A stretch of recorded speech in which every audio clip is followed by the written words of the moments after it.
आज हम विज्ञान के सबसे हैरान कर देने वाले खुलासों में से एक पर से पर्दा उठाएंगे।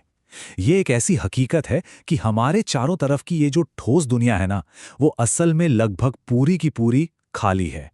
जी हाँ, एक ऐसी खोज जिसने हमारी और आपकी सबकी समझ को हमेशा के लिए बदल कर रख दिया। जरा सोचिए, जिस कुर्सी पर हम बैठते हैं, जो स्क्रीन हम देख रहे हैं और यहां तक कि हमारा अपना शरीर भी 99.9% से ज्यादा सिर्फ और सिर्फ खाली जगह है। सुनने में ये बात बिल्कुल अजीब लगती है ना, लेकिन ये एक साइंटिफिक फैक्ट है जो पूरी तरह से साबित हो चुका है। तो सवाल ये उठता है कि साइंटिस्ट को आखिर ये पता चला कैसे? इस सवाल का जवाब छिपा है करीब 100 साल पहले हुए एक कमाल के एक्सपेरिमेंट में। ये किसी साइंटिफिक जासूसी कहानी से कम नहीं है, जिसके सुराखों ने फिजिक्स की पूरी किताब ही बदल कर रख दी और हमारे सामने हकीकत की एक बिल्कुल नई तस्वीर पेश की। तो कहानी शुरू होती है एक बहुत ही सिंपल लेकिन जीनियस एक्सपेरिमेंट से, गोल्ड फॉयल एक्सपेरिमेंट। मकसद बस इतना था कि उस समय एटम का जो मॉडल माना जाता था उसे टेस्ट किया जाए, ये पता लगाया जाए कि आखिर एटम के अंदर है क्या। ये सेटअप देखने में बड़ा ही सीधा साधा था। एक तरफ था एक सोर्स जो छोटे छोटे पॉजिटिव चार्ज वाले पार्टिकल्स की बौछार करता था। बीच में रखा था उनका टारगेट, सोने की एक बेहद पतली, मतलब कागज से भी कई गुना पतली एक फॉयल, और इसे चारों तरफ से घेरे हुए थी एक डिटेक्टर स्क्रीन, ये पता लगाने के लिए कि वो पार्टिकल्स आकर टकराकर जाते कहाँ हैं।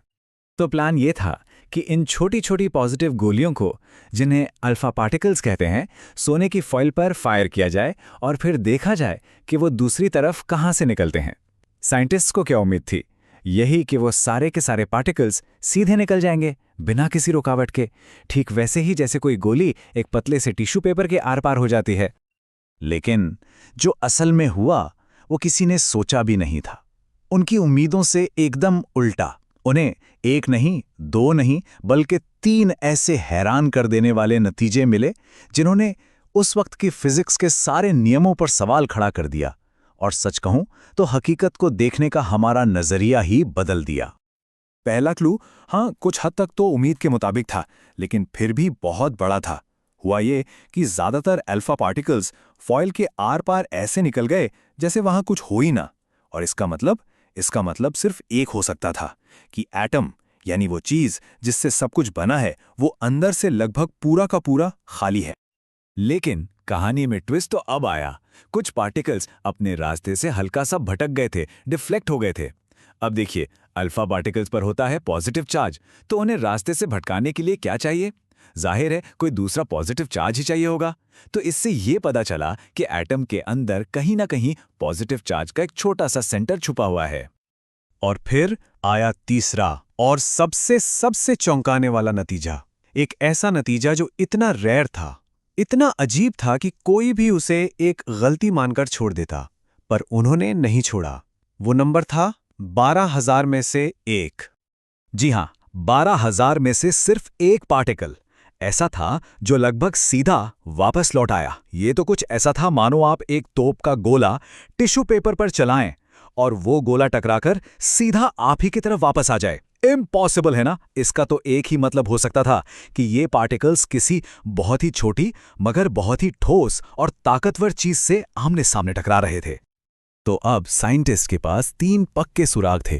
पहला, एटम ज्यादातर खाली है। दूसरा, उसके अंदर एक पॉजिटिव चार्ज है। और तीसरा, ये पॉजिटिव चार्ज बहुत ही छोटा और बहुत डेंस यानी सघन है। अब बस इन तीनों टुकड़ों को जोड़कर एक पूरी तस्वीर बनानी थी। और जब उन्होंने ऐसा किया तो हकीकत की एक बिल्कुल नई इमेज सामने आई। देखिए, लॉजिक कितना सीधा है।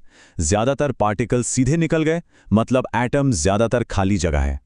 कुछ पार्टिकल्स का रास्ता बदला, मतलब अंदर कोई पॉजिटिव चार्ज बैठा है जो उन्हें धकेल रहा है। और कुछ का वापस लौट आना, मतलब वो पॉजिटिव चार्ज वाली चीज बहुत छोटी और बहुत ज्यादा ठोस है। और इस छोटी ठोस पॉजिटिव चार्ज वाली चीज को एक नाम दिया गया, न्यूक्लियस। हिंदी में कहें तो नाभिक।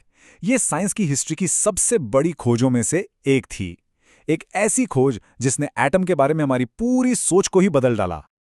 और देखिए, ये नया मॉडल जिसमें बीच में एक छोटा सा भारी न्यूक्लियस है और इलेक्ट्रॉन्स बहुत दूर उसके चक्कर लगा रहे हैं, ये सारे के सारे तीनों सुरागों को एकदम परफेक्ट तरीके से एक्सप्लेन करता है। ज्यादातर पार्टिकल सीधे क्यों गए? क्योंकि वो खाली जगह से गुजर रहे थे। कुछ भटके क्यों? क्योंकि वो पॉजिटिव न्यूक्लियस के पास से गुजरे। और बहुत कम वापस क्यों आए? क्योंकि वो सीधा जाकर न्यूक्लियस से ही टकरा गए।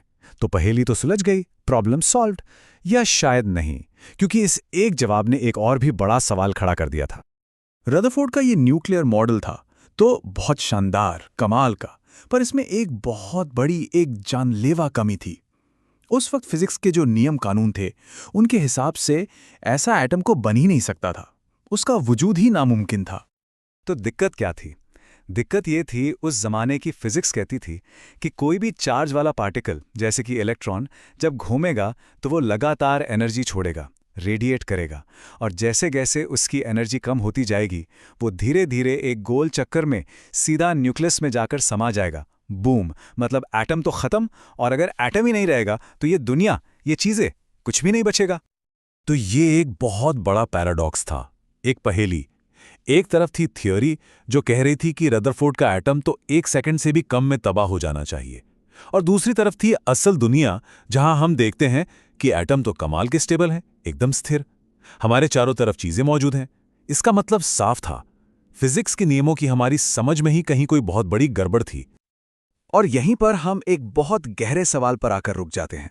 रदरफोर्ड ने एटम के अंदर का राज तो खोल दिया, पर ऐसा करते करते उन्होंने एक और भी बड़ा राज दुनिया के सामने ला खड़ा किया। अगर एटम का मॉडल ही कहता है कि उसे स्टेबल नहीं होना चाहिए, तो फिर ये दुनिया, ये ब्रह्मांड, कोई भी चीज आखिर मौजूद ही क्यों है? इस सवाल का जवाब एक बिल्कुल नई तरह की फिजिक्स में छिपा था। एक ऐसी दुनिया जो हमारे रोजमर्रा के अनुभवों से बिल्कुल अलग है। क्वांटम मैकेनिक्स की अजीब और हैरान कर देने वाली दुनिया।